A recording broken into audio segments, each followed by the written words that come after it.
If you can't do a single pull-up right now, I want to say one thing before anything else. That is completely normal, and it is not a sign you're weak or broken. The pull-up is one of the hardest things you can ask your body to do because you're lifting all of yourself with muscles most people barely use. Here's the part nobody tells you. The standard advice, just keep trying to do pull-ups, or just hang in there, is one of the slowest ways to get your first one. There's a smarter path, and it comes straight out of the strength research. So let's answer it properly. What is the fastest, evidence-based way to go from zero to your first clean pull-up? Let's get into it.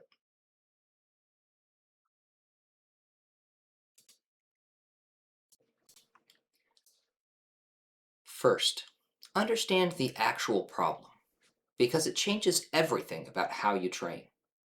A pull-up isn't just back strength. It's a whole body strength relative to our body weight problem. In the gym, you can add or remove weight from a machine. On a pull-up bar, the load is fixed. It's all of you.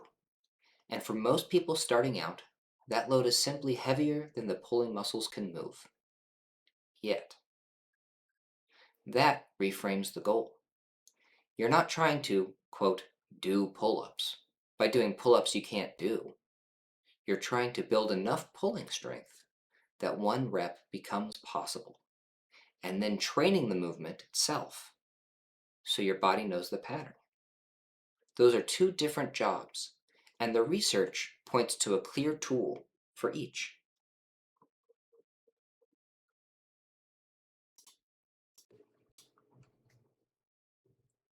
Job 1, build the strength.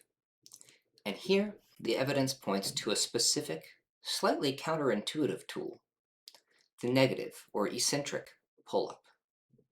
You get yourself to the top of the bar by jumping or stepping up, and then lower yourself as slowly as you can. The lowering phase is the whole exercise. Why this and not something else? Because lowering is the phase where the muscles are strongest, which means you can train hard even when you can't yet lift yourself up at all. And the research on eccentric lowering training is consistent. A meta-analysis of 20 controlled trials found that when eccentric training was done at higher intensities, it produced greater gains in total strength than the lifting-only approach. Later reviews add an important nuance. A good chunk of the strength you build with eccentric training is specific to that lowering action, which is perfect for our goal, because controlling yourself down from the bar is exactly the skill you need on the way to controlling yourself up. Plain English, negatives let you train the pull-up hard before you can do even one, and they build strength right where you need it.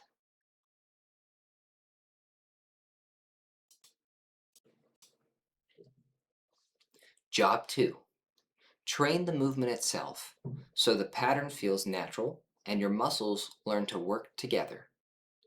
This is where assisted and partial versions come in, and the muscle activation research tells us which ones are worth your time. When researchers measured muscle activity across pulling exercises, the full pull-up lit up the target muscles the most. No surprises there. But the assisted pull-up and the lat pull-down came in close behind, well ahead of weaker options. Earlier EMG work points the same way. The pull-up drives more lat activation than the pull-down, which is why your real progression is toward the bar. Band-assisted and negative pull-ups beat machines and pull-downs when you can manage them.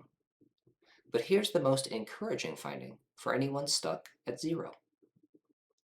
In a 2025 study, 8 weeks of structured lat pull-down training measurably improved people's pull-up performance. In other words, training you can actually do right now. Pull downs, band work, rows, transfers to the bar. You are not wasting your time on the quote easy versions. You're building the exact thing. So your toolkit, from accessible to hardest: inverted rows to build the basic pull, band assisted pull-ups and slow negatives to train the real movement, and the full pull-up as you goal you keep testing.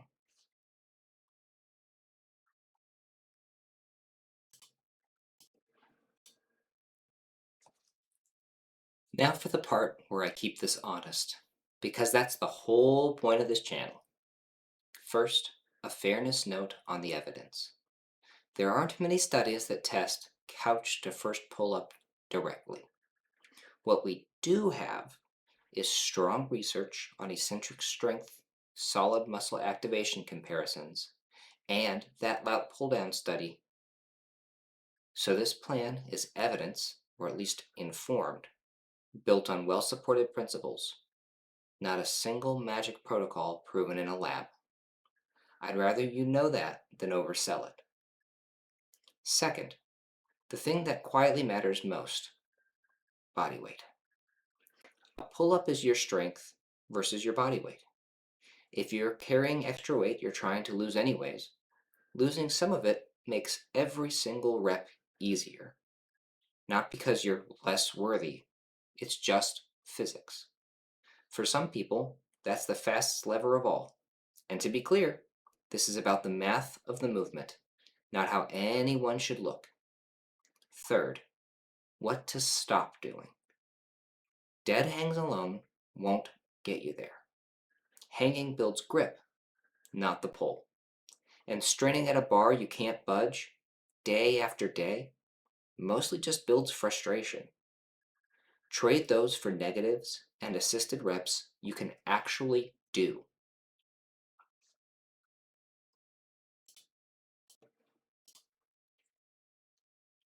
So here's a simple, evidence-informed way to put it together. 2 or 3 days a week, not daily. Your pulling muscles need to recover to get stronger. Start every session with the hardest version you can control: band-assisted pull-ups or slow negatives, lowering for 3 to 5 seconds.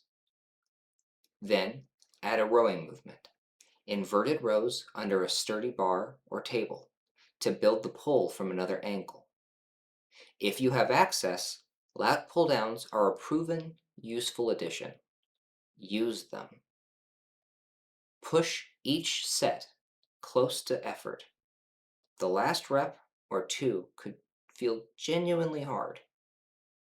And over the weeks, make it harder. Less band, slower negatives, more reps. Test a real pull-up every week or two. Don't grind it daily. Just check in. Stay with that for a couple of months, and one day the bar moves. And that's the moment this channel exists for.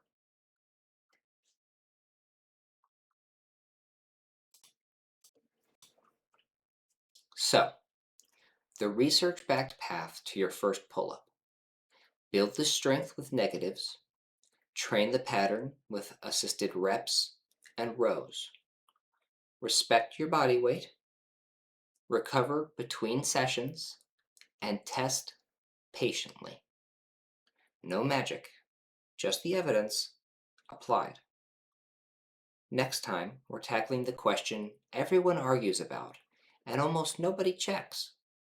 How many reps should you actually be doing? And where 3 sets of 10 even came from? If you'd rather train from evidence than from hype, subscribe. This is Proof of Reps. I'll see you in the next one.